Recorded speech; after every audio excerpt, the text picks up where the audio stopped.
तो आज हम चल रहे हैं सेंट पीटर्सबर्ग, रूस, लेकिन एक अलग ही अंदाज में। ये कोई टिपिकल ट्रैवल गाइड नहीं है, बल्कि एक भारतीय व्लॉगर अर्जुन की नज़रों से देखा गया एक बहुत ही निजी अनुभव है। चलिए देखते हैं उनकी कहानी।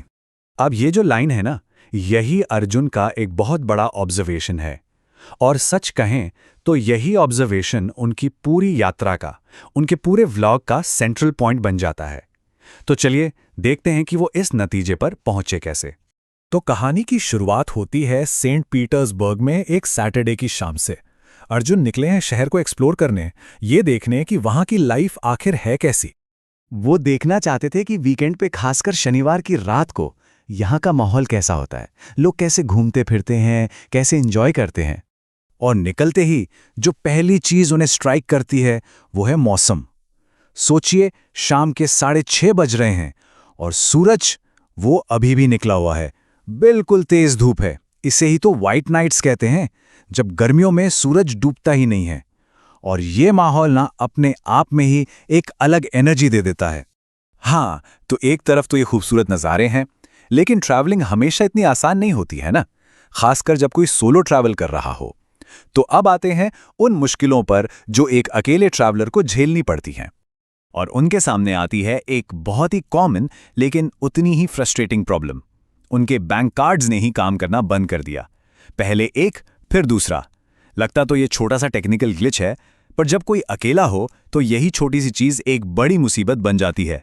मतलब ये सिर्फ एक कार्ड का इशू नहीं था, ये उस अकेलेपन का, उस सेल्फ रिलायंस के प्रेशर का एहसास था कि अगर कुछ भी गलत होता है तो उसे संभालने वाला भी कोई और नहीं, सिर्फ और सिर्फ आप ही हैं।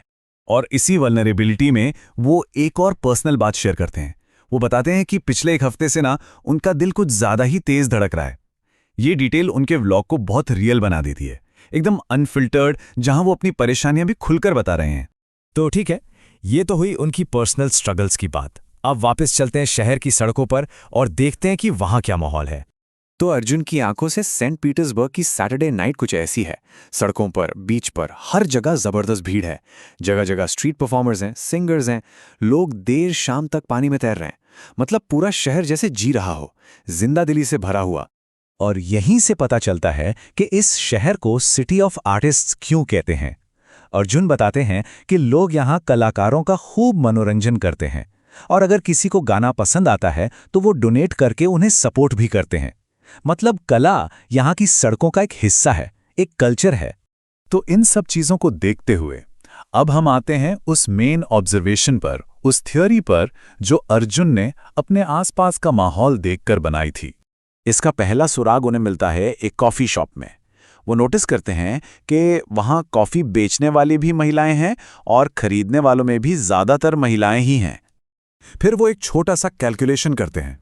वो देखते हैं कि शॉप में 2-2 महिलाओं के ग्रुप्स बैठे हैं और पुरुष वो तो गिने चुने ही हैं या हैं ही नहीं।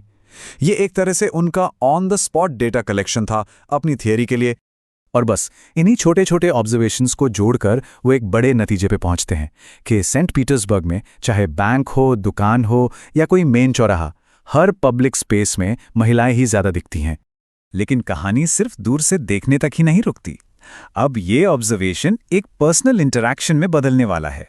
तो सवाल ये उठता है कि क्या ये सब सिर्फ दूर के ऑब्जर्वेशंस थे या असल में कोई कनेक्शन भी बना? और इसका जवाब है हाँ, बिल्कुल बना। उनकी मुलाकात होती है 2 लोकल रशियन महिलाओं से, माशा और Taya. Hello Russki, yes India. बस बातचीत ऐसी शुरू होती है, एक दूसरे का नाम पूछते हैं और यहीं से एक कनेक्शन की शुरुआत हो जाती है। और सबसे इंटरेस्टिंग बात यह है कि लैंग्वेज की जो दीवार थी उसे टेक्नोलॉजी ने गिरा दिया। करीब आधे घंटे तक वो लोग एक ट्रांसलेशन ऐप के जरिए बात करते रहे। सोचिए, आज के ज़माने में ट्रैवलिंग कितनी बदल गई है। और इस बातचीत का एंड रिजल्ट बहुत ही पॉजिटिव। अर्जुन बताते हैं कि वो बहुत खुश थे कि उन्हें लोकल लोगों से बात करने का, उनसे जुड़ने का मौका मिला।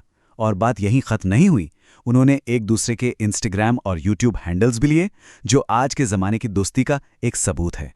तो आखिर में अर्जुन का ये पूरा एक्सपीरियंस हमें एक बड़े सवाल के साथ छोड़ जाता है। किसी एक इंसान का नज़रिया जो उसके अकेलेपन, उसकी अपनी हेल्थ कंसर्न्स और हाँ, टेक्नोलॉजी की मदद से बना हो, वो एक पूरे देश के बारे में हमें कितना कुछ बता सकता है। ये शायद पूरी कहानी नहीं है, लेकिन एक झलक ज़रूर है। एक ऐसा टुकड़ा जो हमें ये सोचने पर मजबूर करता है कि हम जब भी कहीं जाते हैं तो दुनिया को देखते कैसे हैं।